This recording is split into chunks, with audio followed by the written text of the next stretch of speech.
Daniel. Chapitre 1. Dans la 3e année du règne du roi Joachim de Juda, le roi Nabuchodonosor de Babylone vint assiéger Jérusalem. Jéhovah livra finalement en sa main Joachim, le roi de Juda, ainsi qu'une partie des ustensiles du temple du vrai Dieu. Et le roi Nabuchodonosor les emporta au pays de Shinéar, au temple de son Dieu. Il mit ses ustensiles dans le dépôt du trésor de son Dieu.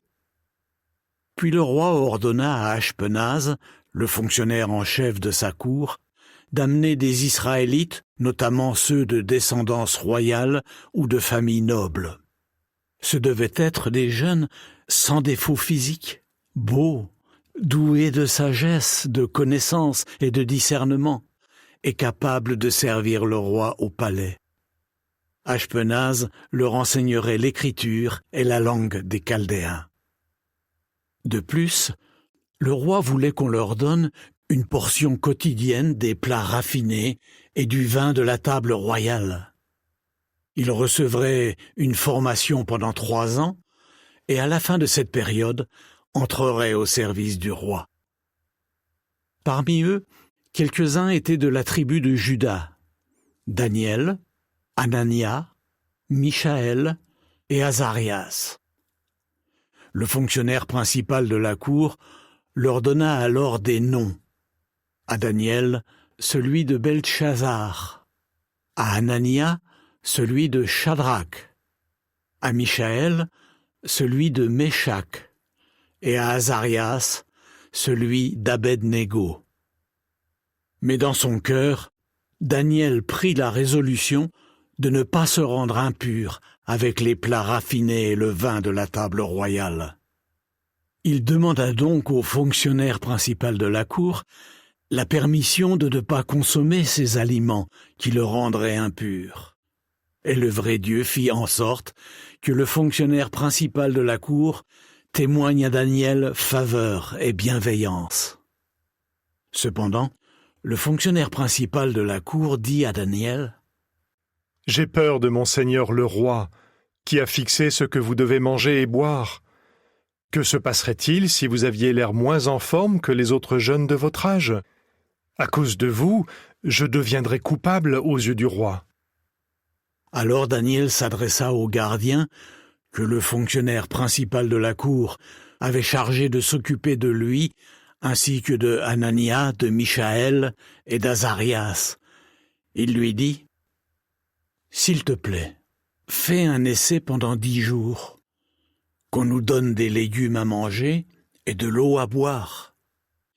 Puis tu compareras nos visages avec ceux des jeunes qui mangent les plats raffinés de la table royale, pour voir qui a meilleure mine, et tu décideras quoi faire en fonction de ce que tu verras. » Il accepta leur proposition et fit l'essai pendant 10 jours. Au bout de 10 jours, ils avaient meilleure mine et paraissaient en meilleure santé que tous les jeunes qui mangeaient les plats raffinés de la table royale. Le gardien leur enlevait donc les plats raffinés et le vin et leur donnait des légumes. Et le vrai Dieu donna à ces 4 jeunes sagesse, connaissance et perspicacité concernant toutes sortes d'écrits. Et Daniel reçut la capacité de comprendre toutes sortes de visions et de rêves. À la fin de la période fixée, au moment voulu par le roi Nabuchodonosor pour qu'on amène les jeunes, le fonctionnaire principal de la cour les amena devant lui. Le roi parla avec eux, et on ne trouva personne dans tout le groupe qui soit comme Daniel, Anania, Michaël et Azarias. Ceux-ci restèrent donc au service du roi. Quand le roi les interrogeait sur une affaire réclamant de la sagesse et de l'intelligence, quelle que soit l'affaire, il les trouvait 10 fois supérieurs à tous les prêtres magiciens et devins de tout son royaume. Et Daniel resta là jusqu'à la 1re année du roi Cyrus. Chapitre 2. Dans la 2e année de son règne, Nabuchodonosor fit plusieurs rêves, et il fut si perturbé qu'il en perdit le sommeil. Le roi fit donc convoquer les prêtres magiciens, les devins, les sorciers et les Chaldéens pour qu'ils lui racontent ses rêves. Ils se présentèrent alors devant le roi. Le roi leur dit : « J'ai fait un rêve, et cela me perturbe, parce que je veux savoir de quoi j'ai rêvé. » Les Chaldéens répondirent au roi en araméen : « Ô roi, puisses-tu vivre pour toujours ? Raconte-nous ton rêve, s'il te plaît, et nous t'en donnerons l'interprétation. » Le roi répondit aux Chaldéens : « Voici ma ferme décision. Si vous ne me faites pas connaître le rêve, ainsi que son interprétation, on vous arrachera les membres et on transformera vos maisons en toilettes publiques. Mais si vous me racontez le rêve et m'en donnez l'interprétation, vous recevrez de ma part des cadeaux, une récompense et beaucoup d'honneur. Alors, racontez-moi le rêve et donnez-moi son interprétation. » Pour la 2e fois, ils répondirent : « Que le roi nous raconte son rêve, et nous lui en donnerons l'interprétation. » Le roi répondit : « Je vois bien que vous cherchez à gagner du temps, car vous avez compris que ma décision est ferme. Si vous ne me faites pas connaître le rêve, il y aura une seule et même punition pour vous tous. Vous vous êtes mis d'accord pour me dire un mensonge et me tromper en attendant que la situation change. Alors racontez-moi le rêve, et je saurai que vous pouvez m'en donner l'interprétation. » Les Chaldéens répondirent au roi : « Aucun homme sur terre n'est capable de faire ce que le roi exige. En effet, aucun grand roi ou gouverneur n'a jamais demandé une telle chose à un prêtre magicien, à un devin ou à un Chaldéen. Ce que le roi demande est difficile, et il n'existe personne qui puisse le faire, sauf les dieux, qui ne vivent pas parmi les mortels. » En entendant cela, le roi entra dans une violente colère, et il ordonna d'exécuter tous les sages de Babylone. Une fois l'ordre émis, puisqu'on s'apprêtait à tuer les sages, on rechercha aussi Daniel et ses compagnons pour les mettre à mort. À ce moment-là, Daniel parla avec prudence et tact à Arioc, le chef de la garde personnelle du roi, qui était en route pour tuer les sages de Babylone. Il demanda à Arioc, l'officier du roi, « Pourquoi le roi a-t-il donné un ordre aussi dur ?» Arioc informa alors Daniel de la situation. Daniel alla donc voir le roi et lui demanda de lui accorder un délai pour qu'il lui donne l'interprétation du rêve. Puis Daniel rentra chez lui et informa ses compagnons Anania, Michaël et Azarias de la situation. Il leur demanda de prier le Dieu du ciel pour qu'il manifeste sa miséricorde au sujet de ce secret, afin que lui et ses compagnons ne soient pas exécutés avec les autres sages de Babylone. Puis le secret fut révélé à Daniel dans une vision pendant la nuit. Alors Daniel loua le Dieu du ciel. Daniel déclara : « Que le nom de Dieu soit loué pour toute l'éternité, car à lui seul appartiennent la sagesse et la force. C'est lui qui change temps et époque, enlève des rois et établit des rois, donne la sagesse aux sages et la connaissance à ceux qui ont du discernement. C'est lui qui révèle les choses profondes et les choses cachées. Il sait ce qu'il y a dans les ténèbres, et la lumière habite avec lui. C'est toi, ô Dieu de mes ancêtres, que je loue et remercie, parce que tu m'as donné sagesse et force. Et maintenant, tu m'as fait connaître ce que nous t'avons demandé. tu nous as fait connaître ce qui préoccupe le roi. » Ensuite, Daniel entra chez Arioc, qui avait été chargé par le roi d'exécuter les sages de Babylone, et il lui dit : « N'exécute aucun des sages de Babylone. Introduis-moi auprès du roi, et je lui donnerai l'interprétation du rêve. » Arioc se dépêcha d'introduire Daniel auprès du roi, à qui il dit : « J'ai trouvé parmi les exilés de Juda un homme qui peut faire connaître au roi l'interprétation du rêve. » Le roi demanda à Daniel, qu'on appelait Beltchazar : « Peux-tu vraiment me faire connaître le rêve que j'ai eu et son interprétation ?» Daniel répondit au roi : « Aucun sage, prêtre magicien, astrologue ou devin n'est capable de révéler au roi le secret qu'il cherche à comprendre. Mais il y a un Dieu au ciel qui est le révélateur des secrets. Et il a fait connaître au roi Nabuchodonosor ce qui doit arriver dans la période finale des jours. Ton rêve et les visions que tu as eues sur ton lit, les voici. Sur ton lit, ô roi, tes pensées se sont tournées vers ce qui va arriver dans l'avenir. Et le révélateur des secrets t'a fait connaître ce qui va se passer. En ce qui me concerne, ce n'est pas parce que je suis plus sage qu'un autre que ce secret m'a été révélé, non. Mais c'est afin qu'on fasse connaître au roi l'interprétation et que tu connaisses les pensées qui occupaient ton esprit. Toi, ô roi, tu regardais, et tu as vu une statue immense. Cette statue gigantesque, qui brillait d'un éclat éblouissant, se tenait en face de toi, et son aspect était terrifiant. La tête de cette statue était en or fin. Sa poitrine et ses bras étaient en argent.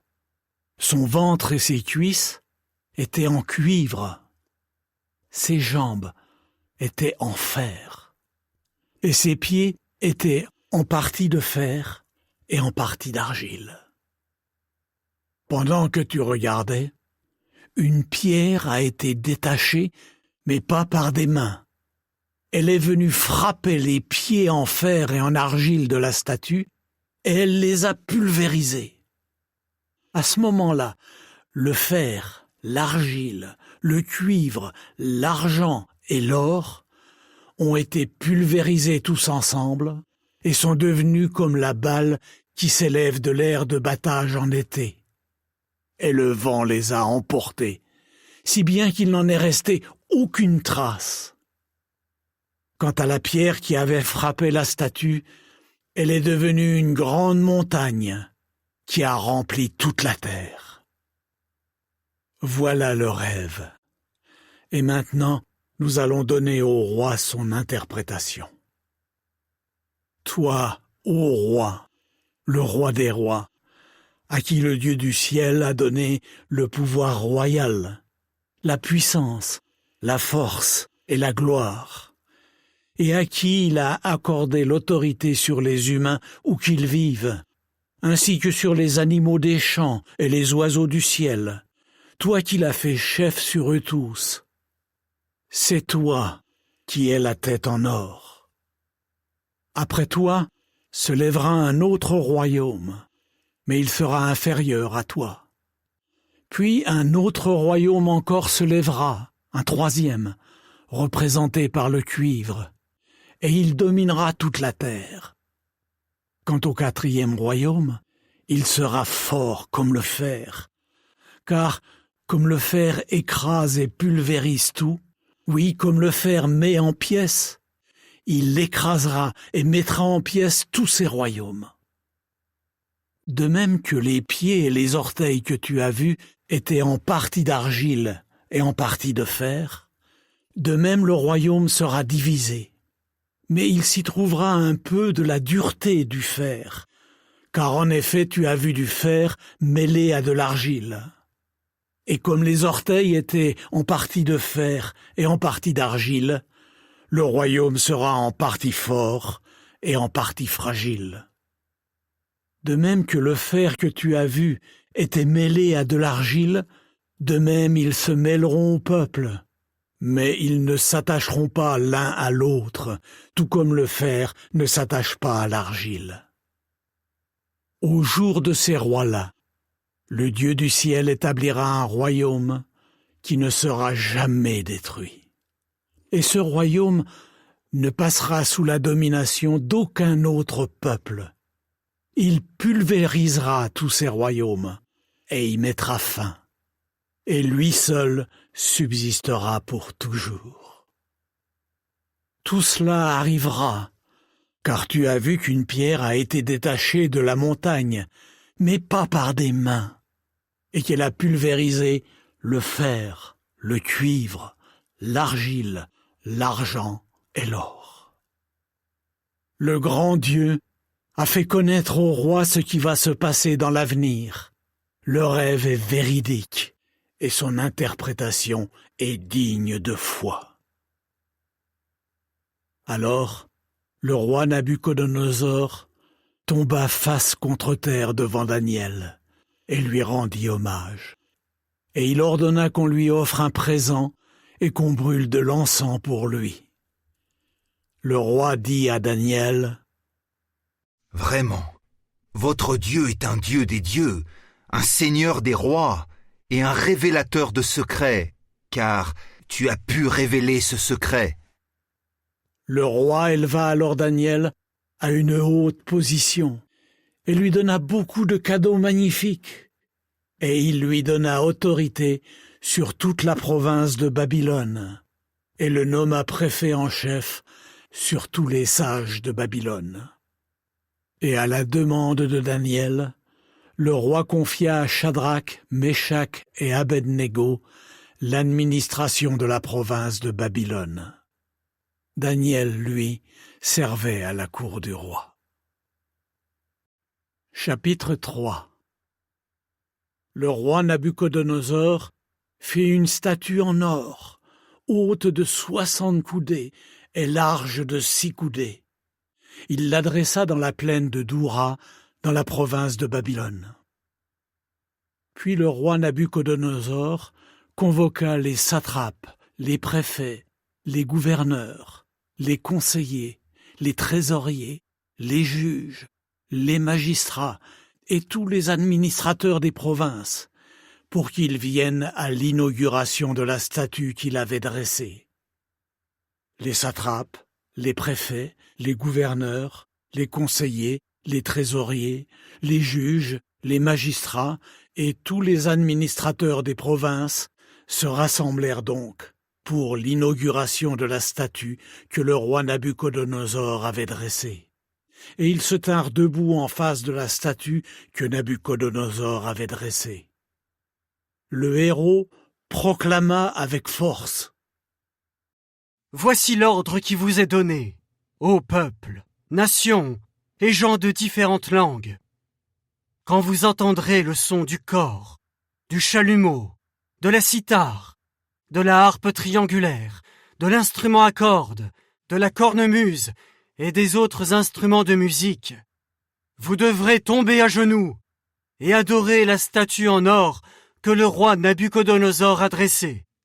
Celui qui ne tombera pas à genoux et n'adorera pas la statue sera immédiatement jeté dans le four de feu ardent. » Ainsi, quand les peuples, les nations et les gens de différentes langues entendirent le son du cor, du chalumeau, de la cithare, de la harpe triangulaire, de l'instrument à cordes et de tous les autres instruments de musique, ils tombèrent tous à genoux et adorèrent la statue en or que le roi Nabuchodonosor avait dressée.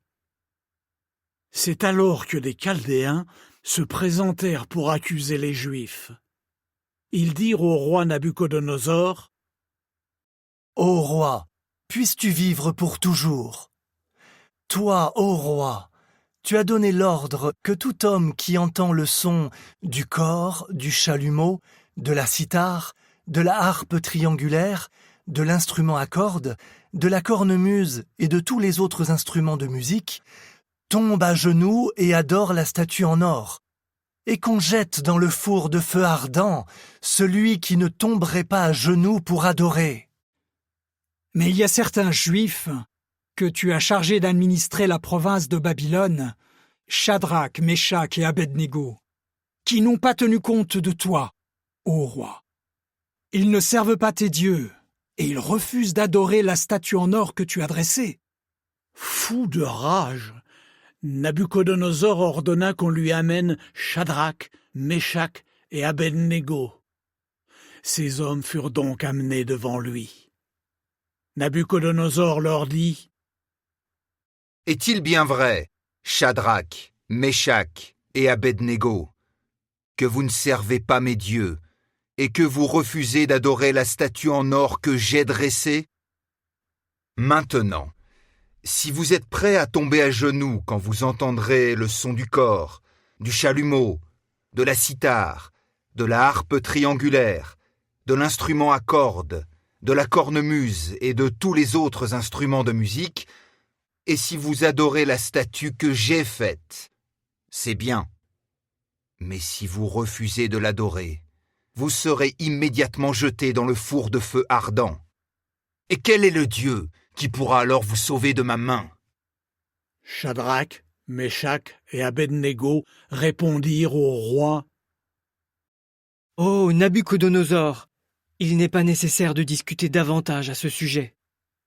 Si nous devons être jetés dans le four de feu ardent, le Dieu que nous servons est capable de nous en sauver, ô roi, et de nous sauver de ta main. Mais même s'il ne le faisait pas, sache, ô roi, que nous ne servirons pas tes dieux, ni n'adorerons la statue en or que tu as dressée. Alors Nabuchodonosor devint si furieux contre Shadrach, Meshach et Abednego que son attitude envers eux changea du tout au tout, et il ordonna de chauffer le four 7 fois plus que d'habitude. Il commanda à des soldats, particulièrement vigoureux de son armée, de ligoter Shadrach, Meshach et Abednego et de les jeter dans le four de feu ardent. Ces hommes furent donc ligotés, alors qu'ils portaient encore leurs manteaux, leurs habits, leurs coiffures et tous leurs autres vêtements, et ils furent jetés dans le four de feu ardent. Le commandement du roi était si dur, la chaleur du four était si intense, que ceux qui jetèrent Shadrach, Meshach et Abednego dans le feu furent tués par les flammes. Quant aux 3 hommes, Shadrach, Meshach et Abednego, ils tombèrent ligotés dans le four de feu ardent. Soudain, effrayé, le roi Nabuchodonosor se leva et dit à ses hauts fonctionnaires : « N'est-ce pas 3 hommes que nous avons ligotés et jetés dans le feu ?» Ils lui répondirent : « Effectivement, ô roi. » Il ajouta : « Eh bien, je vois 4 hommes qui circulent librement au milieu du feu, et ils sont indemnes, et le 4e homme ressemble à un fils des dieux. » Nabuchodonosor s'approcha de la porte du four de feu ardent et dit : « Shadrach, Meshach et Abednego, serviteurs du Dieu Très-Haut, sortez et venez ici. » Shadrach, Meshach et Abednego sortirent donc du milieu du feu. Les satrapes, les préfets, les gouverneurs et les hauts fonctionnaires du roi qui étaient rassemblés là virent que le feu n'avait eu aucun effet sur le corps de ces hommes. Pas un cheveu de leur tête n'avait été brûlé. Leurs manteaux étaient intacts, et ils n'avaient même pas l'odeur du feu sur eux. Nabuchodonosor déclara alors : « Loué soit le Dieu de Shadrach, Meshach et Abednego, qui a envoyé son ange et a sauvé ses serviteurs. Ils ont eu confiance en lui, ils ont bravé l'ordre du roi, et ils ont été prêts à mourir plutôt que de servir ou d'adorer un autre Dieu que leur Dieu. C'est pourquoi voici l'ordre que je donne. Si quelqu'un de n'importe quel peuple, nation ou langue, dit quoi que ce soit contre le Dieu de Shadrach, Meshach et Abednego, on lui arrachera les membres et on transformera sa maison en toilette publique. Car il n'existe pas d'autre Dieu qui soit capable de sauver comme celui-là. Et le roi donna à Shadrach, Meshach et Abednego des postes encore plus importants dans la province de Babylone. Chapitre 4. Le roi Nabuchodonosor, à tous les peuples, nations et gens de différentes langues qui habitent sur toute la terre, que votre paix soit abondante. Il me paraît bon de vous faire connaître les signes et les prodiges que le Dieu Très-Haut a accomplis pour moi. Comme ces signes sont grands, et comme ces prodiges sont puissants, son royaume est un royaume éternel, et sa domination est de génération en génération.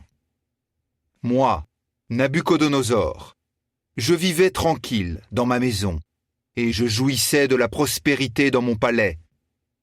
J'ai fait un rêve qui m'a effrayé. Tandis que j'étais sur mon lit, des images et des visions m'ont fait peur. J'ai donc ordonné qu'on m'amène tous les sages de Babylone, pour qu'ils me donnent l'interprétation du rêve. Alors, les prêtres magiciens, les devins, les chaldéens et les astrologues sont venus. Je leur ai raconté le rêve, mais ils n'ont pas pu m'en donner l'interprétation. Finalement, s'est présenté devant moi Daniel, qu'on appelle Beltchazar, en référence à mon Dieu. Il a en lui l'esprit des dieux saints. Je lui ai raconté le rêve. Ô Beltchazar, chef des prêtres magiciens, je sais bien que l'esprit des dieux saints est en toi, et qu'aucun secret n'est trop difficile à percer pour toi.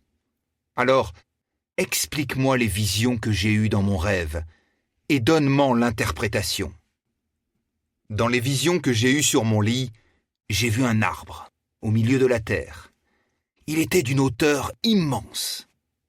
L'arbre a grandi, et il est devenu fort, et son sommet a atteint le ciel. Il était visible depuis les extrémités de la terre. Son feuillage était magnifique, et ses fruits étaient abondants. Il produisait de la nourriture pour tous. Sous lui, les animaux des champs venaient chercher l'ombre, et sur ses branches habitaient les oiseaux du ciel, et tous les êtres vivants se nourrissaient de ses fruits. Quand j'ai eu ces visions sur mon lit, j'ai vu un veilleur, un saint, qui descendait du ciel. Il a crié avec force « Abattez l'arbre, coupez ses branches, faites tomber ses feuilles et dispersez ses fruits, que les animaux s'enfuient de dessous lui et les oiseaux de ses branches. Mais laissez la souche et ses racines en terre, au milieu de l'herbe des champs, et mettez-lui des liens en fer et en cuivre. Qu'il soit mouillé par la rosée du ciel, et que sa part soit parmi la végétation de la terre, avec les animaux. Que son cœur soit changé, et qu'il ne soit plus un cœur d'humain, mais un cœur d'animal, et que 7 temps passent sur lui. Cette décision est proclamée par les veilleurs, ce verdict est annoncé par les saints, afin que les vivants sachent que le Très-Haut domine sur le royaume des humains, et qu'il le donne à qui il veut, et qu'il établit sur lui le plus insignifiant des humains. Voilà le rêve que j'ai fait, moi, le roi Nabuchodonosor. Et maintenant, ô Beltchazar, donne-moi son interprétation, car tous les autres sages de mon royaume sont incapables de me faire connaître l'interprétation. Mais toi, tu en es capable, parce que l'esprit des dieux saints est en toi. Alors Daniel, qu'on appelle Beltchazar, est resté sans voix pendant un moment. Ses pensées l'effrayaient. Le roi lui a dit « Ô Beltchazar, ne te laisse pas effrayer par le rêve et son interprétation. Beltshazar lui a répondu « Ô mon Seigneur, que le rêve se réalise sur ceux qui te haïssent et son interprétation sur tes ennemis. L'arbre que tu as vu, qui a grandi et est devenu fort, dont le sommet a atteint le ciel, qui était visible sur toute la terre, dont le feuillage était magnifique, dont les fruits étaient abondants et qui produisait de la nourriture pour tous, sous lequel habitaient les animaux des champs et sur les branches duquel résidaient les oiseaux du ciel, cet arbre, c'est toi, ô roi, car tu as grandi et tu es devenu fort, et ta grandeur est devenue telle qu'elle a atteint le ciel, et ta domination les extrémités de la terre. Et le roi a vu un veilleur, un saint, qui descendait du ciel et qui disait « Abattez l'arbre et détruisez-le, mais laissez la souche et ses racines en terre, au milieu de l'herbe des champs, et mettez-lui des liens en fer et en cuivre. Qu'il soit mouillé par la rosée du ciel, et que sa part soit avec les animaux des champs, jusqu'à ce que 7 temps aient passé sur lui. Voici l'interprétation, ô roi. C'est ce qui va arriver à mon seigneur le roi, par décision du Très-Haut. Tu seras chassé de chez les humains, et tu habiteras avec les animaux des champs. On te donnera de la végétation à manger, comme au taureau. Tu seras mouillé par la rosée du ciel, et 7 temps passeront sur toi, jusqu'à ce que tu comprennes que le Très-Haut domine sur le royaume des humains et qu'il l'accorde à qui il veut. Mais, comme on a dit de laisser la souche de l'arbre avec ses racines, ton pouvoir royal te sera rendu quand tu auras compris que c'est le ciel qui domine. C'est pourquoi, ô roi, puisses-tu accepter mon conseil? Renonce à tes péchés et fais le bien. Renonce à tes fautes et témoigne de la miséricorde aux pauvres. Peut-être profiteras-tu de ta prospérité plus longtemps encore. » Tout cela arriva au roi Nabuchodonosor.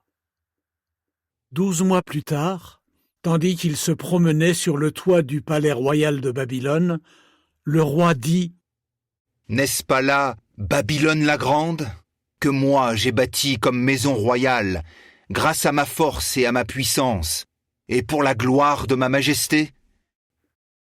Ces paroles étaient encore dans la bouche du roi, quand une voix venue du ciel déclara « Voici un message pour toi, ô roi Nabuchodonosor. Le pouvoir royal t'est retiré, et tu vas être chassé de chez les humains.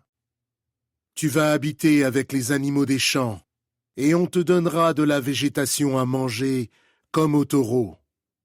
Et 7 ans passeront sur toi, jusqu'à ce que tu aies compris que le Très-Haut domine sur le royaume des humains, et qu'il l'accorde à qui il veut. » À l'instant même, la parole s'accomplit sur Nabuchodonosor. Il fut chassé de chez les humains et se mit à manger de la végétation, comme les taureaux. Son corps fut mouillé par la rosée du ciel. Ses cheveux devinrent aussi longs que des plumes d'aigle, et ses ongles devinrent comme des griffes d'oiseaux. À la fin de cette période, moi, Nabuchodonosor, j'ai regardé vers le ciel et mon intelligence m'est revenue. Alors, j'ai loué le Très-Haut et j'ai attribué gloire et louange à celui qui vit pour toujours, car sa domination est une domination éternelle et son royaume est de génération en génération. Tous les habitants de la terre ne sont rien devant lui, et il agit comme il veut avec l'armée du ciel et les habitants de la terre. Et il n'y a personne qui puisse l'empêcher d'agir ou lui dire « Qu'as-tu fait ?» À ce moment-là, mon intelligence m'est revenue, et la gloire de ma royauté, ma majesté et ma splendeur m'ont été rendues. Mes hauts fonctionnaires et les nobles m'ont recherché avec empressement. J'ai retrouvé le pouvoir royal et reçu une gloire encore plus grande qu'avant. Maintenant, moi, Nabuchodonosor, je loue, j'exalte et je glorifie le roi du ciel, parce que toutes ses œuvres sont vérité, et que ses manières d'agir sont justes, et parce qu'il est capable d'humilier ceux qui se conduisent avec orgueil. Chapitre 5. Le roi Balthazar fit un grand festin pour 1000 de ses nobles, et il buvait du vin devant eux. Sous l'effet du vin, Balthazar donna l'ordre d'apporter les récipients en or et en argent que son père Nabuchodonosor avait pris dans le temple de Jérusalem. Il voulait y boire avec ses nobles, ses concubines et ses femmes de second rang. Alors, on apporta les récipients en or qui avaient été pris dans le sanctuaire de la maison de Dieu à Jérusalem. Et le roi, ses nobles, ses concubines et ses femmes de second rang y burent. Ils burent du vin, et ils louèrent les dieux en or et en argent, en cuivre, en fer, en bois et en pierre. Soudain, les doigts d'une main d'homme apparurent et se mirent à écrire sur le plâtre du mur du palais du roi, en face du porte-lampe. Et le roi vit le dos de la main qui écrivait. Alors le roi devint tout pâle, terrifié par ses pensées. Ses hanches se mirent à trembler, et ses genoux s'entrechoquèrent. Le roi cria de faire entrer les Chaldéens, les astrologues et les devins, disant aux sages de Babylone : « Celui qui lira cette inscription et m'en donnera l'interprétation, on le revêtira de pourpre, on lui mettra un collier en or autour du cou, et il occupera la 3e place dans le royaume. » Tous les sages du roi entrèrent donc, mais ils furent incapables de lire l'inscription et d'en donner l'interprétation au roi. Alors le roi Balthazar eut très peur, et il devint tout pâle, et ses nobles restèrent perplexes. Quand la reine apprit ce que disaient le roi et ses nobles, elle entra dans la salle du banquet. Elle dit : « Ô roi, puisses-tu vivre pour toujours. Ne te laisse pas terrifier par tes pensées et retrouve des couleurs. Il y a dans ton royaume un homme qui a en lui l'esprit des dieux saints. À l'époque de ton père, on a trouvé chez lui une clairvoyance, une perspicacité et une sagesse, comme la sagesse des dieux. Le roi Nabuchodonosor, ton père, l'a établi chef des prêtres magiciens, des devins, des Chaldéens et des astrologues. Oui, ton père a fait cela, ô roi. Et en effet, Daniel, que le roi appelé Belchazzar, avait un esprit extraordinaire, de la connaissance et de la perspicacité pour interpréter les rêves, expliquer les énigmes et dénouer les problèmes complexes. Fais donc appeler Daniel, et il te donnera l'interprétation de l'inscription. » Alors Daniel fut amené devant le roi. Le roi lui demanda : « Es-tu Daniel, l'un des exilés de Juda, que mon père le roi a fait venir de Juda ? J'ai entendu dire que l'esprit des dieux est en toi, et qu'on a trouvé chez toi de la clairvoyance, de la perspicacité et une sagesse extraordinaire. On a amené devant moi les sages et les devins pour lire cette inscription et me donner son interprétation, mais ils sont incapables de m'en indiquer l'interprétation.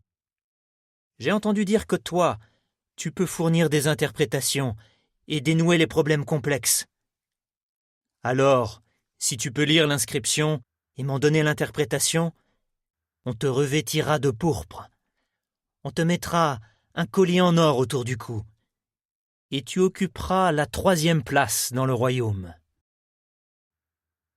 Daniel répondit au roi : tu peux garder tes cadeaux et donner tes présents à d'autres.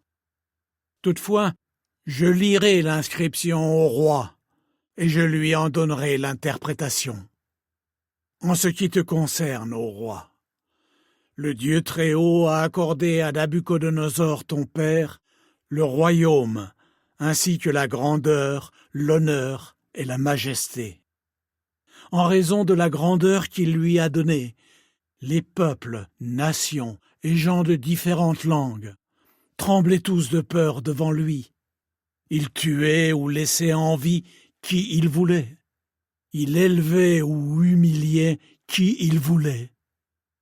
Mais lorsque son cœur est devenu orgueilleux et qu'il s'est obstiné au point de se montrer présomptueux, il a été écarté du trône de son royaume, et sa dignité lui a été enlevée. Il a été chassé de chez les humains. Son cœur est devenu semblable à celui d'un animal, et il a habité avec les ânes sauvages. On lui donnait de la végétation à manger, comme au taureau, et son corps était mouillé par la rosée du ciel. Et cela a duré jusqu'à ce qu'il comprenne que le Dieu Très-Haut domine sur le royaume des humains et qu'il établit sur lui qui il veut. Mais toi, son fils Balthazar, tu n'as pas humilié ton cœur, bien que tu aies su tout cela. Au contraire, tu t'es élevé contre le Seigneur du ciel et tu as ordonné qu'on t'apporte les récipients de sa maison. Puis toi, tes nobles, tes concubines et tes femmes de second rang, vous y avez bu du vin, et vous avez loué des dieux en argent et en or, en cuivre, en fer, en bois et en pierre, des dieux qui ne voient rien, n'entendent rien et ne savent rien. Mais le Dieu qui a pouvoir sur ta vie et sur tout ce que tu fais, tu ne l'as pas glorifié. Voilà pourquoi il a envoyé une main tracer cette inscription. Et voici l'inscription qui a été tracée. Menez, menez, Tekel et Parsin. Voici l'interprétation de ces mots. Menez, Dieu a compté les jours de ton royaume, et il a mis fin à celui-ci. Tekel, tu as été pesé dans la balance, et il s'avère que tu ne fais pas le poids. Pérès, ton royaume a été divisé et donné aux Mèdes et aux Perses. Alors, sur l'ordre de Balthazar, on revêtit Daniel de pourpre. On lui mit un collier en or autour du cou, et on proclama qu'il allait occuper la 3e place dans le royaume. Cette nuit même, le roi chaldéen Balthazar fut tué, et Darius le Mède reçut le royaume. Il avait 62 ans. Chapitre 6. Il parut bon à Darius d'établir 120 satrapes dans tout le royaume. Il y avait 3 hauts fonctionnaires au-dessus d'eux, dont Daniel, et les satrapes devaient leur rendre des comptes pour que les intérêts du roi soient protégés. Or Daniel se révélait supérieur aux autres hauts fonctionnaires et aux satrapes, car il y avait chez lui un esprit extraordinaire. Le roi avait l'intention de lui donner autorité sur tout le royaume. À cette époque-là, les hauts fonctionnaires et les satrapes cherchaient des motifs d'accusation contre Daniel dans sa façon d'administrer les affaires de l'État. Mais ils ne purent trouver aucun motif d'accusation, rien de malhonnête, car il était digne de confiance, et aucune négligence ni rien de malhonnête ne fut trouvé chez lui. Ces hommes se dirent alors : « Nous ne trouverons contre ce Daniel aucun motif d'accusation, à moins d'en chercher un en rapport avec la loi de son Dieu. » Les hauts fonctionnaires et les satrapes entrèrent donc en masse chez le roi et lui dirent : Ô roi Darius, puisses-tu vivre pour toujours. Tous les fonctionnaires royaux, préfets, satrapes, hauts fonctionnaires royaux et gouverneurs, se sont concertés pour que soit pris un décret royal et que soit mise en vigueur cette interdiction. Pendant 30 jours, quiconque adressera une requête à n'importe quel dieu ou à n'importe quel homme autre que toi, ô roi, sera jeté dans la fosse aux lions. Maintenant, ô roi, puisses-tu confirmer le décret et le signer, afin qu'il ne soit pas changé, comme le veut la loi des Mèdes et des Perses, qui ne peut être annulée. Le roi Darius signa donc le décret d'interdiction. Dès que Daniel sut que le décret avait été signé, il rentra chez lui. Sa chambre sur le toit avait les fenêtres ouvertes dans la direction de Jérusalem. Et 3 fois par jour, comme il l'avait fait régulièrement avant cela, il s'agenouilla, pria et loua son Dieu. Alors ces hommes firent irruption chez Daniel et le trouvèrent en train d'adresser des requêtes à son Dieu et d'implorer sa faveur. Ils allèrent donc voir le roi et lui rappelèrent l'interdiction royale. « N'as-tu pas signé une interdiction disant que pendant 30 jours, tout homme qui adresserait une requête à n'importe quel dieu ou à n'importe quel homme autre que toi, ô roi, serait jeté dans la fosse aux lions ?»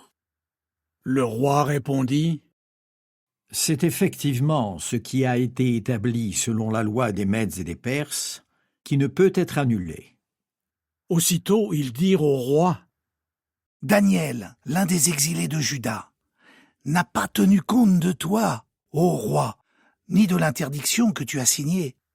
Il prie 3 fois par jour. » Dès que le roi entendit cela, il fut bouleversé, et il réfléchit à un moyen de secourir Daniel. Jusqu'au coucher du soleil, il fit tout ce qu'il put pour essayer de le sauver. Finalement, ces hommes entrèrent en masse chez le roi et lui dirent : « N'oublie pas, ô roi, que d'après la loi des Mèdes et des Perses, toute interdiction ou tout décret que le roi établit ne peuvent être changés. » Alors, sur ordre du roi, on amena Daniel et on le jeta dans la fosse aux lions. Le roi dit à Daniel : « Ton Dieu, que tu sers continuellement, te sauvera. » Ensuite, une pierre fut apportée et placée sur l'ouverture de la fosse.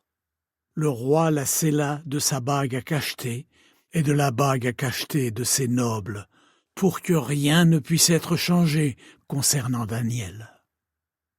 Puis le roi rentra au palais. Il jeûna toute la nuit et refusa toute distraction, et il ne réussit pas à dormir. Finalement, dès les premières lueurs de l'aube, le roi se leva et se précipita vers la fosse aux lions. Alors qu'il approchait de la fosse, le roi appela Daniel d'une voix triste. Il lui demanda : « Ô Daniel, serviteur du Dieu vivant, ton Dieu que tu sers continuellement, a-t-il pu te sauver des lions ?» Aussitôt, Daniel répondit au roi : « Ô roi, puisses-tu vivre pour toujours. Mon Dieu a envoyé son ange et a fermé la gueule des lions. Ils ne m'ont pas fait de mal, car je suis innocent à ses yeux, et je ne t'ai causé aucun tort, ô roi. » Débordant de joie, le roi ordonna de tirer Daniel hors de la fosse. Quand Daniel fut tiré de la fosse, il n'avait pas la moindre blessure, car il avait eu confiance en son Dieu. Ensuite, sur ordre du roi, on amena les hommes qui avaient accusé Daniel, et on les jeta dans la fosse aux lions, eux ainsi que leurs fils et leurs femmes. Avant même qu'ils atteignent le fond de la fosse, les lions se jetèrent sur eux et broyèrent tous leurs os. Le roi Darius écrivit alors à tous les peuples, nations et gens de différentes langues qui habitaient sur toute la terre. Que votre paix soit abondante. J'ordonne que dans tout domaine de mon royaume, on tremble de peur devant le Dieu de Daniel, car c'est le Dieu vivant, et il vit pour toujours. Son royaume ne sera jamais détruit, et sa domination est éternelle. Il secourt, sauve et accomplit des signes et des prodiges dans le ciel et sur la terre, lui qui a sauvé Daniel des griffes des lions. Et Daniel prospéra dans le royaume de Darius et dans le royaume de Cyrus le Perse. Chapitre 7. Dans la première année de Balthazar, le roi de Babylone, Daniel fit un rêve et eut des visions sur son lit. Par la suite, il mit le rêve par écrit, il en fit le récit complet. Daniel déclara « Dans les visions que j'ai eues durant la nuit, je regardais et voyais, les 4 vents du ciel soulevaient la mer immense, et 4 bêtes énormes sont sorties de la mer. Chacune était différente des autres. La première ressemblait à un lion, mais elle avait des ailes d'aigle. Tandis que je regardais, ses ailes ont été arrachées. Elle a été soulevée de terre et mise debout sur 2 pieds comme un homme, et on lui a donné un cœur d'homme. Et regardez, une autre bête, une deuxième, semblable à un ours. Elle se dressait sur un côté, et elle avait 3 côtes dans la gueule entre les dents, et on lui a dit « Lève-toi, mange beaucoup de chair ». Après cela, j'ai continué de regarder, et voyez une autre bête, semblable à un léopard. Mais elle avait sur le dos 4 ailes, comme celles d'un oiseau. Cette bête avait 4 têtes, et on lui a donné le pouvoir de dominer. Après cela, dans les visions de la nuit, j'ai continué de regarder, et j'ai vu une 4e bête, effrayante, terrifiante et extraordinairement forte, et elle avait de grandes dents en fer. Elle dévorait et broyait, et ce qui restait, elle le piétinait. Elle était différente des bêtes précédentes, et elle avait 10 cornes. Pendant que j'observais ces cornes, regardez, une autre corne, une petite, a poussé au milieu d'elle, et 3 des premières cornes ont été arrachées devant elle. Et regardez, cette corne avait des yeux comme des yeux d'humain, et une bouche qui parlait avec arrogance. Tandis que je continuais de regarder, des trônes ont été installés, et l'Ancien des Jours s'est assis. Ses vêtements étaient blancs comme la neige, et les cheveux de sa tête comme de la laine pure. Son trône était des flammes de feu. Les roues du trône étaient un feu brûlant.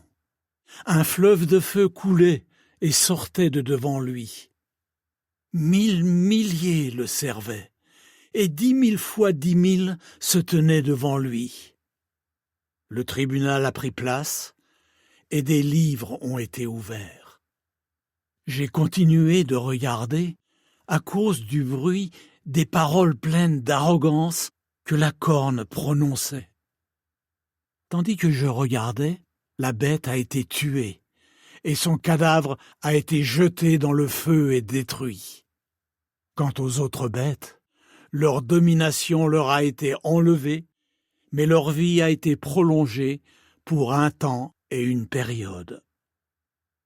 Dans les visions de la nuit, j'ai continué de regarder, et j'ai vu quelqu'un qui ressemblait à un fils d'homme venir avec les nuages du ciel. Il a eu accès auprès de l'Ancien des Jours, et on l'a conduit jusque devant lui.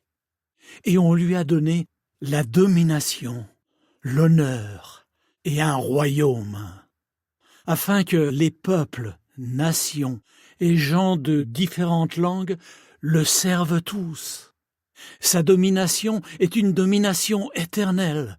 Elle sera sans fin, et son royaume ne sera pas détruit. Et moi, Daniel, j'étais angoissé, parce que les visions m'effrayaient. Je me suis approché de l'un de ceux qui se tenaient là, afin de lui demander ce que tout cela signifiait vraiment.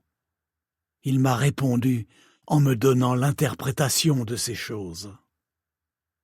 Ces bêtes énormes, qui sont 4, représentent 4 rois qui se lèveront de la terre. Mais les saints du Suprême recevront le royaume, et ils posséderont le royaume pour toujours, oui, à tout jamais. J'ai voulu en savoir plus sur la 4e bête, qui était différente de toutes les autres. Avec ses dents en fer et ses griffes en cuivre, elle était extraordinairement effrayante. Elle dévorait et broyait, et elle piétinait ce qui restait. J'ai également voulu en savoir plus au sujet des 10 cornes qu'elle avait sur la tête, ainsi que sur l'autre corne qui avait poussé et devant laquelle 3 cornes étaient tombées. Elle avait des yeux, une bouche qui parlait avec arrogance, et elle paraissait plus grande que les autres.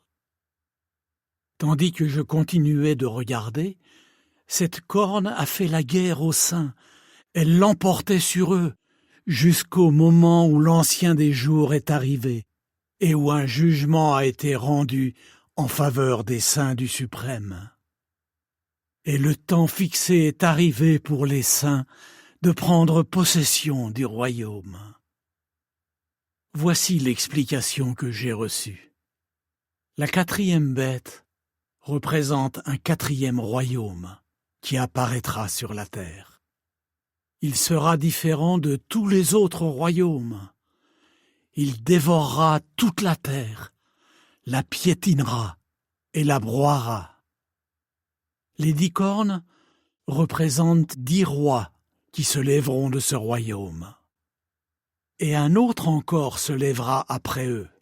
Il sera différent des premiers, et il humiliera 3 rois. Il parlera contre le Très-Haut et harcèlera continuellement les saints du Suprême. Il envisagera de changer temps et lois, et les saints seront livrés en son pouvoir pour un temps, des temps et la moitié d'un temps. Mais le tribunal a siégé, et la domination a été enlevée à ce roi afin qu'il soit anéanti, totalement détruit. Et le royaume, la domination et la grandeur des royaumes sous tout le ciel ont été donnés au peuple des saints du Suprême. Le royaume est un royaume éternel, et tous les royaumes les serviront et leur obéiront. Ici se termine le récit. Et moi, Daniel, j'ai été si effrayé par mes pensées que je suis devenu tout pâle. Mais j'ai gardé ces choses dans mon cœur. Chapitre 8. Dans la 3e année du règne de Balthazar, moi, Daniel, j'ai eu une vision en plus de la précédente. Tandis que je regardais cette vision, j'ai vu que j'étais à Suse, la citadelle, qui est dans la province d'Élam. Dans la vision, j'ai vu que je me trouvais près d'un cours d'eau, l'Oulaï. En levant les yeux, j'ai vu un bélier qui se tenait devant le cours d'eau, et il avait 2 cornes. Les 2 cornes étaient grandes, mais l'une était plus grande que l'autre, et la plus grande a poussé après. J'ai vu le bélier donner des coups de corne vers l'ouest, vers le nord et vers le sud. Aucune bête sauvage ne pouvait lui résister, et personne ne pouvait les faire échapper à son pouvoir. Il faisait ce qui lui plaisait, et il se comportait avec arrogance. J'ai continué de regarder, Et voyez, un bouc venant de l'ouest traversait la surface de toute la terre sans toucher le sol. Le bouc avait une corne très visible entre les yeux. Il se dirigeait vers le bélier à 2 cornes que j'avais vu se tenir devant le cours d'eau.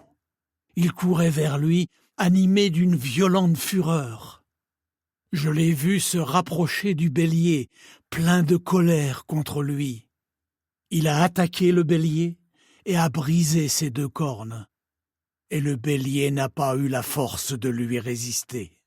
Le bouc l'a jeté par terre et l'a piétiné, et il n'y avait personne pour faire échapper le bélier à son pouvoir.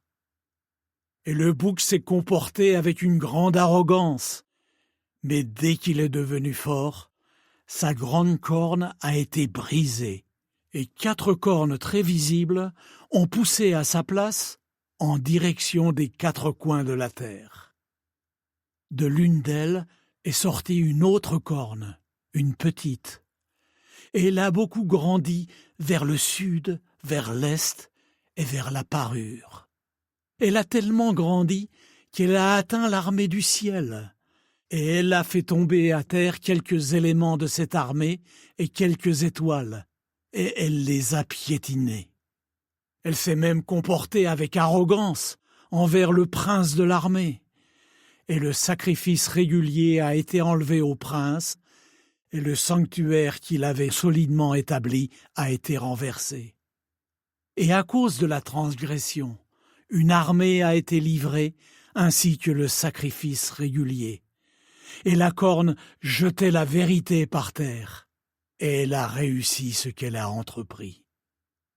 Et j'ai entendu parler un saint, et un autre saint lui a demandé : Combien de temps va durer cette vision concernant le sacrifice régulier, la transgression qui cause la dévastation, ainsi que le piétinement du lieu saint et de l'armée ? Alors il m'a dit : Elle durera 2300 soirs et matins, puis le lieu saint sera bel et bien rétabli dans sa fonction.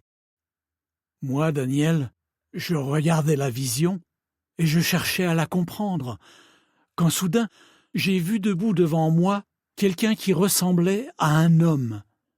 Puis j'ai entendu la voix d'un homme au milieu de l'oulaï, et il a crié : Gabriel, explique-lui ce qu'il a vu. Il est donc venu près de l'endroit où je me tenais, mais quand il est arrivé, j'étais si épouvanté que je suis tombé face contre terre. Il m'a dit : Sache, ô fils d'homme, que la vision concerne le temps de la fin. Tandis qu'il me parlait, je me suis endormi profondément, le visage contre le sol. Il m'a alors touché et m'a fait me mettre debout à l'endroit où je m'étais tenu. Puis il m'a dit : Je vais te faire savoir ce qui arrivera dans la période finale de l'indignation, car cela arrivera au temps fixé de la fin. Le bélier à 2 cornes que tu as vu représente les rois de Médie et de Perse.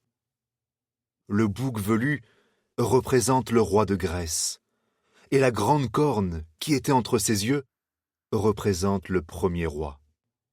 Elle a été brisée, et 4 autres ont poussé à sa place. 4 royaumes issus de la nation de ce roi se lèveront, mais ils n'auront pas sa force. Et dans la période finale de leur règne, lorsque les transgressions seront à leur comble, un roi à l'aspect féroce et comprenant les paroles ambiguës se lèvera. Il deviendra très puissant, mais pas par sa propre force.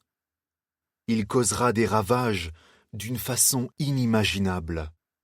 Il réussira et agira efficacement. Il causera des ravages chez les puissants ainsi que chez le peuple des saints. Rusé, il utilisera la tromperie pour réussir. Il aura le cœur plein d'arrogance. Et dans une période où les gens se sentiront en sécurité, il causera des ravages chez beaucoup. Il se dressera même contre le prince des princes. mais il sera brisé, sans intervention humaine. Ce qui a été dit dans la vision sur les soirs et les matins est vrai.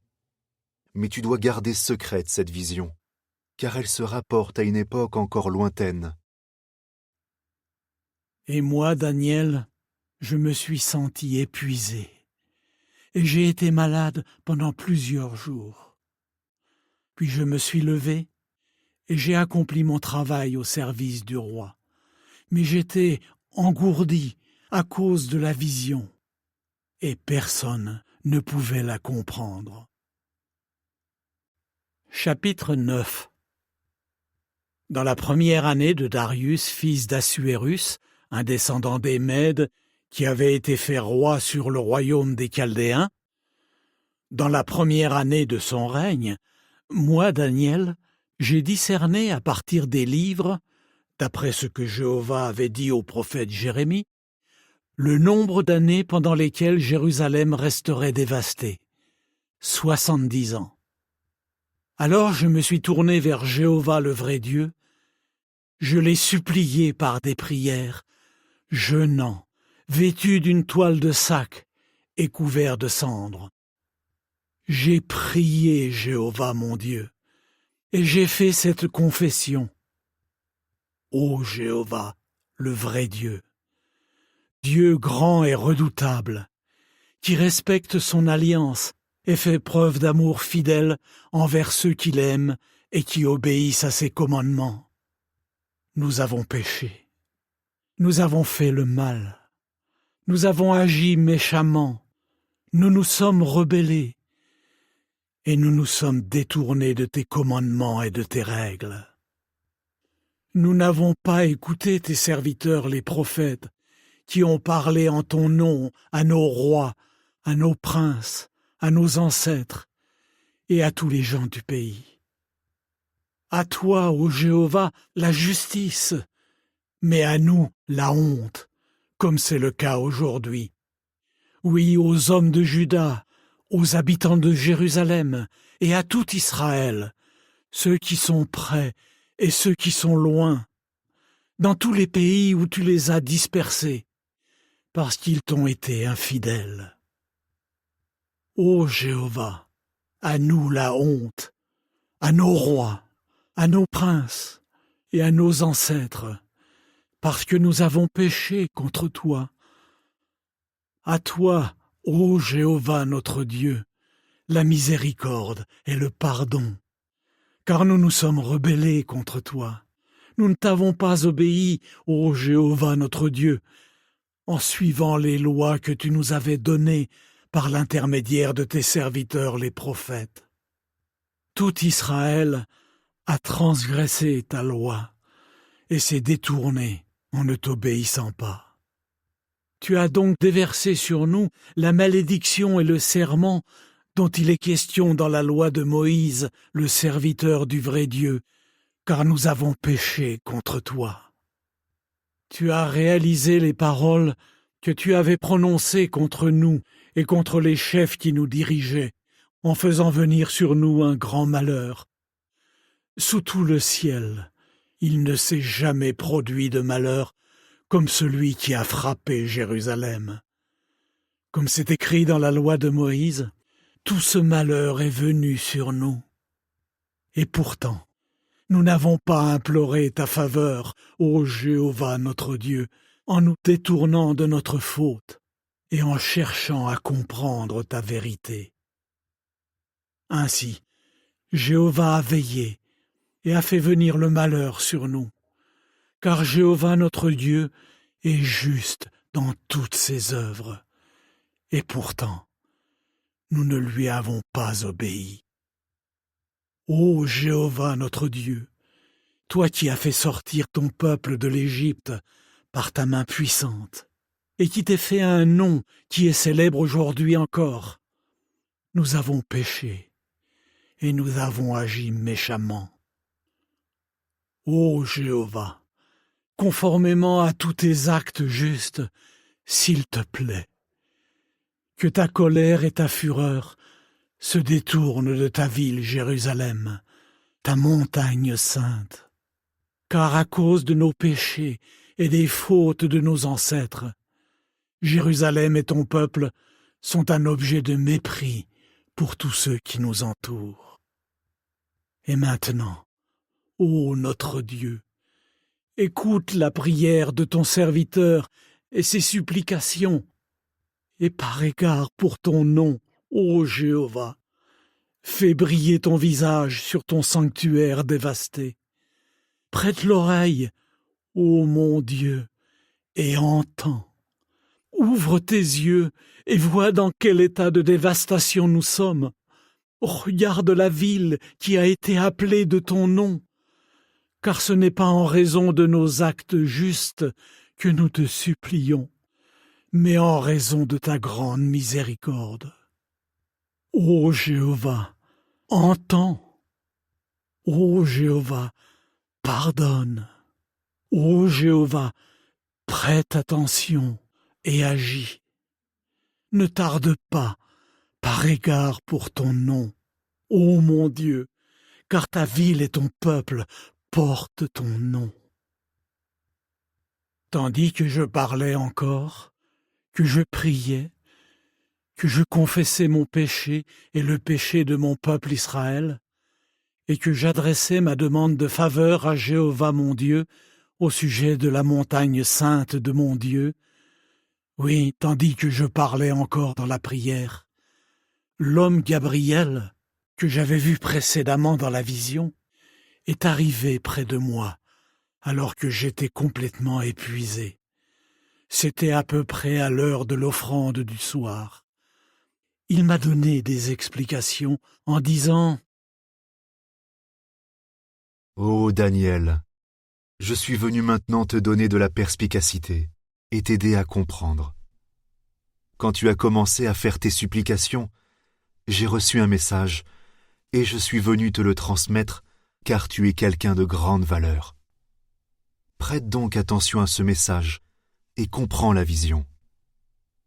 Une période de 70 semaines a été fixée pour ton peuple et pour ta ville sainte, afin de mettre un terme à la transgression, de supprimer le péché, de pardonner la faute, d'instaurer une justice éternelle, de sceller la vision et la prophétie, et d'oindre le Saint des Saints.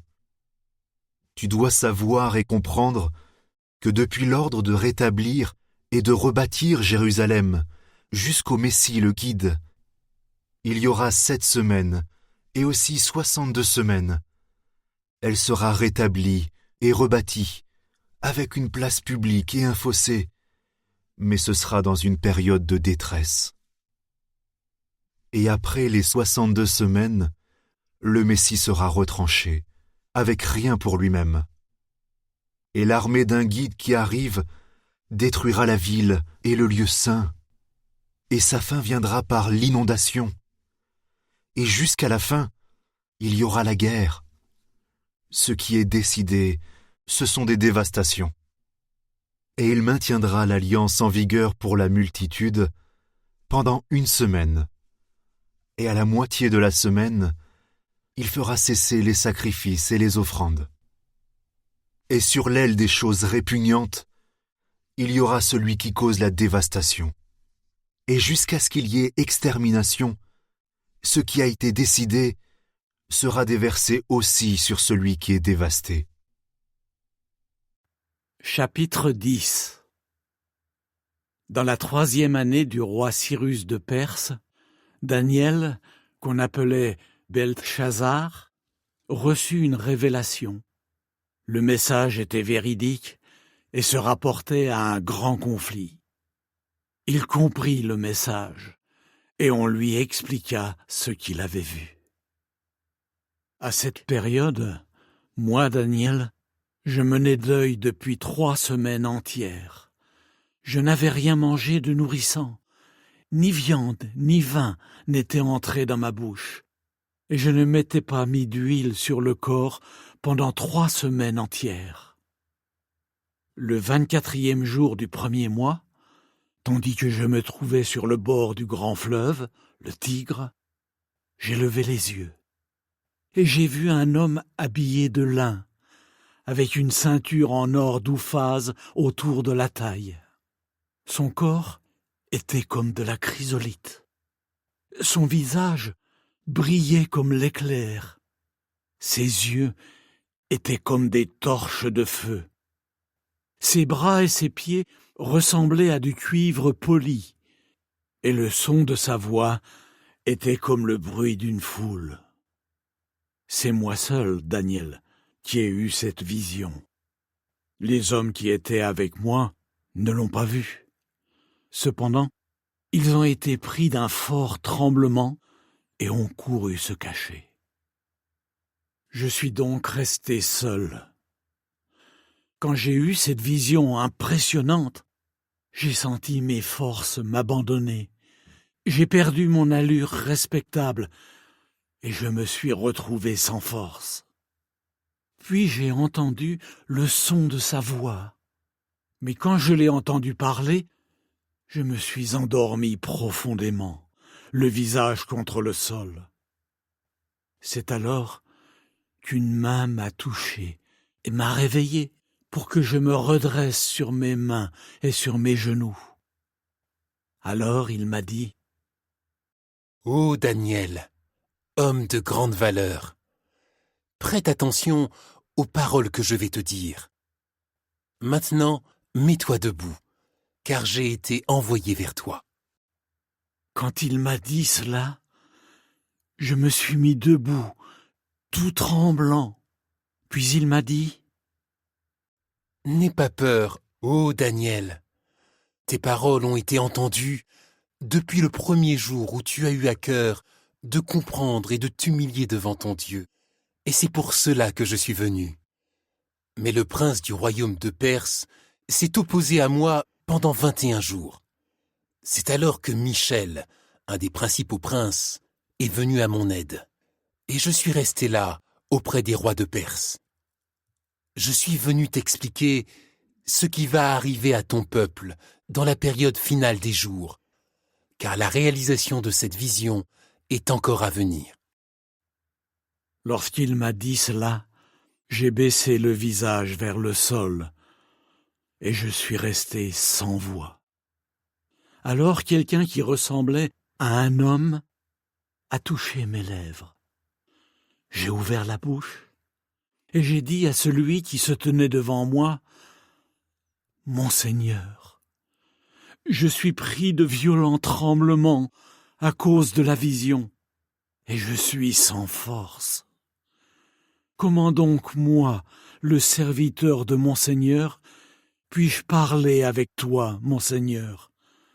En effet, je n'ai plus aucune force, ni aucun souffle. » Celui qui ressemblait à un homme m'a touché de nouveau et m'a fortifié. Puis il m'a dit : « N'aie pas peur, ô homme de grande valeur. Paix à toi, sois fort, oui, sois fort. » Tandis qu'il me parlait, j'ai retrouvé des forces et je lui ai dit : « Parle, mon Seigneur, car tu m'as fortifié. » Alors il m'a dit : « Sais-tu pourquoi je suis venu te voir ? Je vais retourner combattre le prince de Perse, et quand je partirai, le prince de Grèce viendra. Mais je vais te faire connaître les choses qui sont écrites dans le livre de vérité. Il n'y a personne qui me soutienne dans ces choses, à part Michel, votre prince. » Chapitre 11. Quant à moi, dans la première année de Darius le Mède, j'ai entrepris de l'affermir et de le fortifier. Ce que je vais te révéler maintenant est vrai. Vois, 3 autres rois se lèveront pour la Perse, et le 4e amassera des richesses plus grandes que celles de tous les autres. Et quand il sera devenu fort grâce à ses richesses, il soulèvera tout le monde contre le royaume de Grèce. Et un roi fort se lèvera et exercera un grand pouvoir, et il fera ce qu'il voudra. Mais quand il se sera levé, son royaume sera brisé et sera divisé en direction des 4 coins de la terre, mais pas entre ses descendants, ni en conservant le même pouvoir. Car son royaume sera déraciné et passera à d'autres. Et le roi du Sud, c'est-à-dire l'un de ses princes, deviendra fort. Mais quelqu'un l'emportera sur lui et exercera un grand pouvoir, un pouvoir encore plus grand que le sien. Au bout de quelques années, ils feront une alliance, et la fille du roi du Sud viendra vers le roi du Nord pour passer un accord équitable. Mais elle ne conservera pas la force de son bras, et le roi ne tiendra pas ni lui ni son bras. Et elle sera livrée, elle et ceux qui l'ont amenée, ainsi que son père et celui qui la rendait forte en ces temps-là. Et une pousse issue de ses racines se lèvera à sa place, et il viendra vers l'armée, et il viendra contre la forteresse du roi du Nord. Il les attaquera et les vaincra. Il emportera aussi en Égypte leurs dieux, leurs statues en métal, leurs objets de valeur en argent et en or, et des captifs. Pendant quelques années, il se tiendra à distance du roi du Nord. Celui-ci viendra contre le royaume du roi du Sud, mais retournera dans son pays. Quant à ses fils, ils se prépareront pour la guerre, et ils rassembleront une grande, une immense armée. Il avancera à coup sûr, et déferlera comme un torrent. Mais il repartira, et il fera la guerre, jusqu'à ce qu'il ait atteint sa forteresse. Et le roi du Sud s'irritera, et ira combattre contre lui, c'est-à-dire contre le roi du Nord. Et celui-ci mobilisera une foule nombreuse. Mais cette foule sera livrée au pouvoir de celui-là. Oui, la foule sera emportée. Il se remplira d'orgueil, et il fera tomber des dizaines de milliers. Mais il ne profitera pas de sa position de force. Et le roi du Nord reviendra, et mobilisera une foule plus nombreuse que la première. Et au bout d'un certain temps, de quelques années, il viendra à coup sûr avec une grande armée très bien équipée. En ces temps-là, beaucoup se dresseront contre le roi du Sud. Et les hommes violents de ton peuple se laisseront entraîner pour essayer de réaliser une vision. Mais ils échoueront. Et le roi du Nord viendra. Il élèvera un rempart de siège et prendra une ville fortifiée. Et les armées du Sud ne résisteront pas plus que leurs hommes d'élite. Ils n'auront pas la force de résister. Celui qui viendra contre lui fera ce qu'il voudra, et personne ne lui résistera. Il se tiendra dans le pays de la parure, et il aura le pouvoir d'exterminer. Il sera déterminé à venir avec toutes les forces de son royaume, et il y aura des conditions équitables avec lui, et il agira efficacement. Il lui sera accordé de faire venir le malheur sur la fille des femmes. Elle ne résistera pas, et elle ne restera pas à lui. Il se tournera vers les pays côtiers, et il en prendra beaucoup. Mais un commandant fera cesser l'humiliation qu'il lui causait, de sorte qu'elle disparaîtra. Et il fera retomber l'humiliation sur celui-là. Alors il retournera vers les forteresses de son propre pays. Il trébuchera et tombera, et il disparaîtra. Et à sa place se lèvera quelqu'un qui fera passer un exacteur par le royaume splendide. Cependant, il sera brisé en quelques jours, mais ni dans la colère, ni dans la guerre. Et à sa place se lèvera un homme méprisé, et on ne lui donnera pas la dignité royale. Il arrivera dans une période de tranquillité et s'emparera de la royauté au moyen d'une douceur hypocrite. Et il balayera les armées qui déferleront, et elles seront écrasées, comme le sera aussi le guide de l'Alliance. Et comme on aura fait alliance avec lui, il pratiquera la tromperie, s'élèvera et deviendra fort grâce à une petite nation. Dans une période de tranquillité, il ira dans les parties les plus riches de la province, et il fera ce que ses pères et les pères de ses pères n'ont pas fait.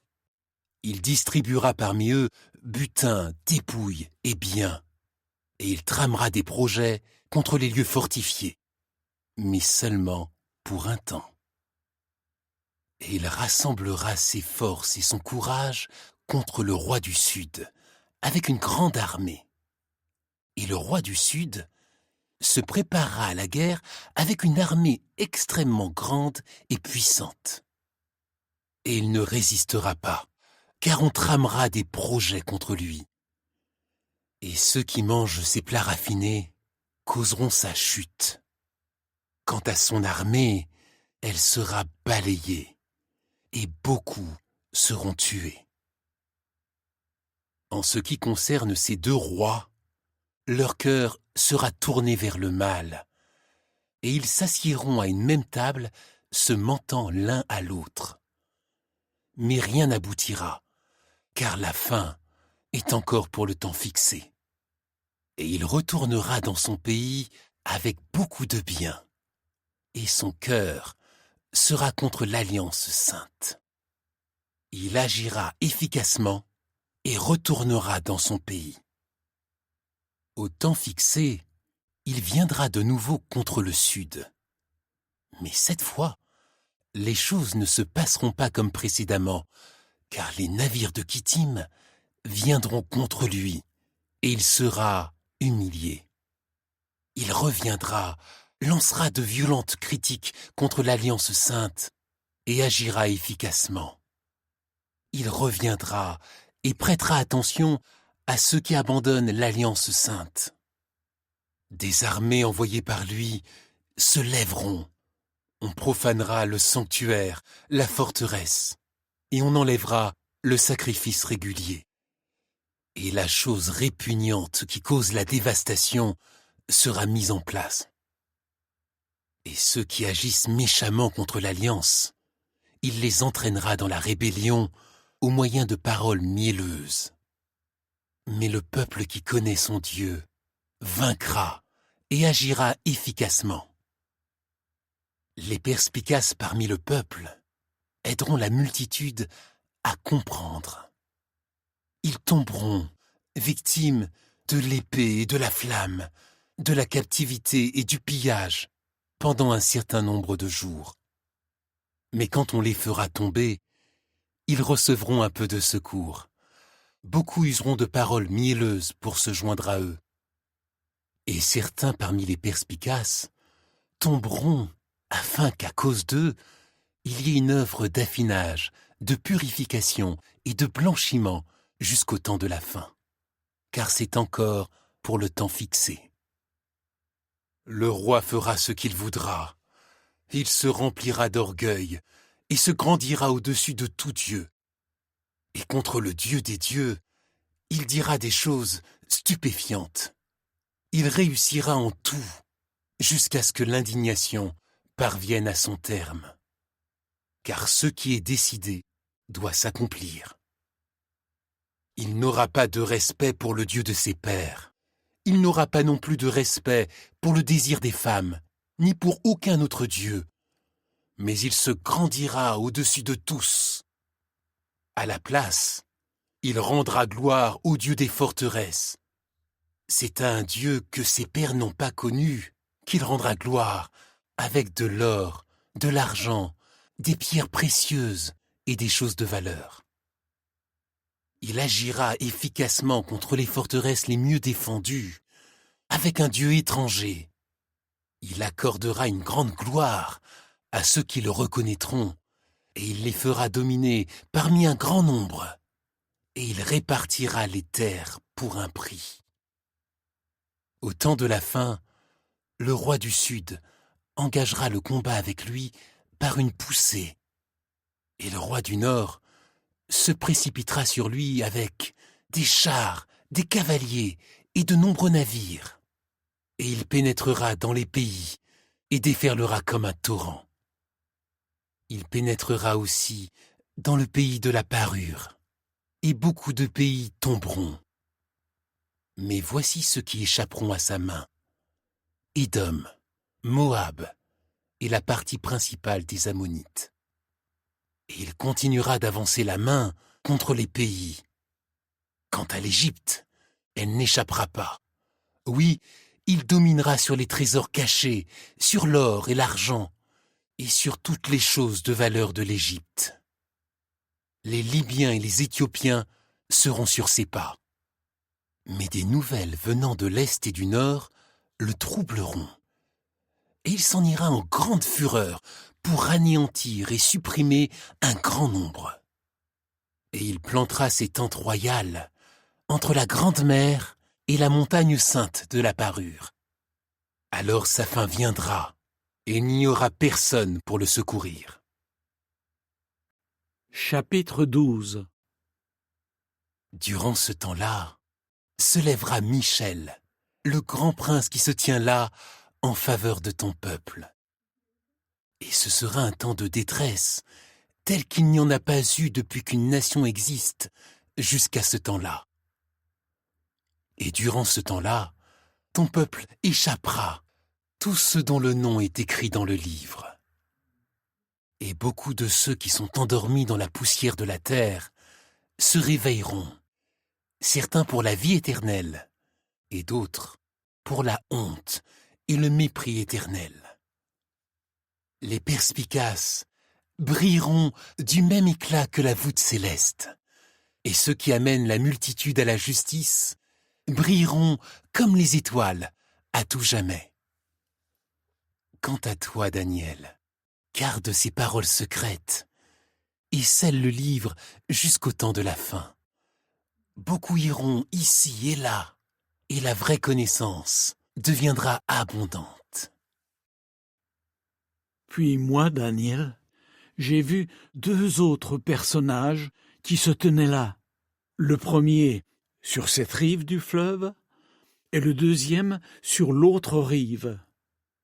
Et l'un d'eux a dit à l'homme habillé de lin qui était au-dessus des eaux du fleuve: « Combien de temps va-t-il se passer avant la fin de ces événements extraordinaires ?» Alors j'ai entendu parler l'homme habillé de lin qui était au-dessus des eaux du fleuve.